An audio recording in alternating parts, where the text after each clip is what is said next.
Hi there, we're the Sons of the Pioneers. I'm John. I'm Tommy. He thinks he's Elvis. You know, a lot of the fans go out there and they go on what we call collecting sprees. And for those of you who haven't really got into pioneer collecting, we would like to give you a little example of about how fun it can be, some of the outlets that you can go through to find some of these things. eBay is a great outlet, isn't it, Tommy? eBay is a great outlet. You can search for Sons of the Pioneers, or you can go to the Sons of the Pioneers collectibles section and find things like albums, pictures, plates, all kinds of things. And it's something that's been going on for years and years. There was even a time back in the Sons of the Pioneers fan clubs where classified ads could be placed and folks could, present their wish list, and fans would help other fans in completing especially recordings.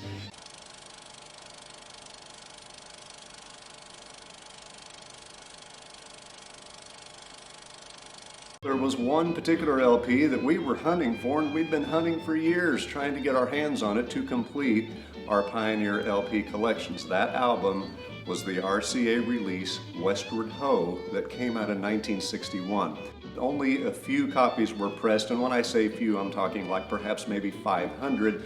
The collection actually had some rare stuff on it. One song in particular did show up. It's a song that RCA actually placed on the shelf from a 1957 recording session, a Bob Nolan composition called Far Enchanted Isle.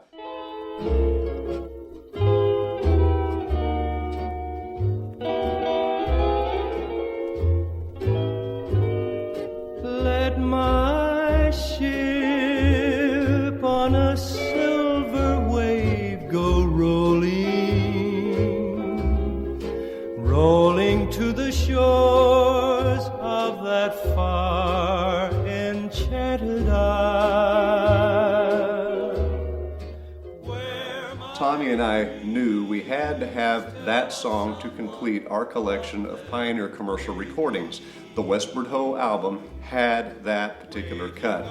Time went by, Western festivals were popular in the 80s and 90s, and occasionally Westward Ho would show up for sale at these festival events. Tommy and I both saw the thing disappear for $500. It did have that kind of collector value at that time. Well, by the time eBay rolled around, along about 2003, I saw one afternoon, and I about wet my pants. I thought, you have got to be kidding me. The real Westward Ho album is on eBay. Lo and behold, the owner in Edmond, Oklahoma, had found it for $10 and thought it was just a $10 Sons of the Pioneers album, so he listed it, and this is where it got crazy. The bidding went in. I placed a bid. Tommy placed a bid. A couple other fellas who were diehards like us, trying to complete their collections, all placed bids.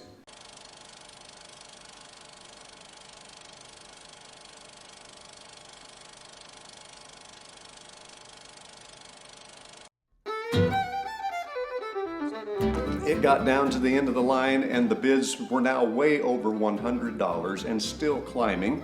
Finally, it ended up with Tommy and I kind of on top, and as the seconds ticked away, Tommy put in his final bid of $150-something. That's right. And I outbid him. I put in my bid at $165. So the old trail boss and I here into a little bit of a bidding war, but it was fun.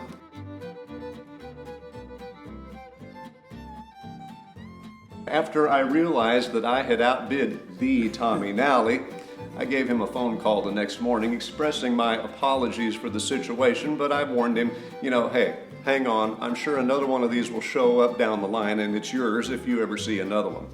Well, friends, here's my copy, Here it is. and here's Tommy's copy. Now, how did you find yours, sir? Well, I got luckier than John did. As John said, he let me know he found another one on there on eBay, and he called me. He says, "Look, I got the last one. You get this one." So I bid on it. The starting bid was $6, and no one else in the country even knew what it was. Sat there for a week or so, whatever, and died at $6. So I got mine for $6. So here you have it, friends, a $165 copy and a a $6 $6 copy. They're fun. It's fun to collect. There's a lot of things you can start at the first. There's a lot of them available on eBay, and there's collectors, sellers around the country too that, Yes. That will sell. Fun hobby. It is, and you never know what will show up in a good flea market and antique store. So there you have it, Westward Ho, happy collecting.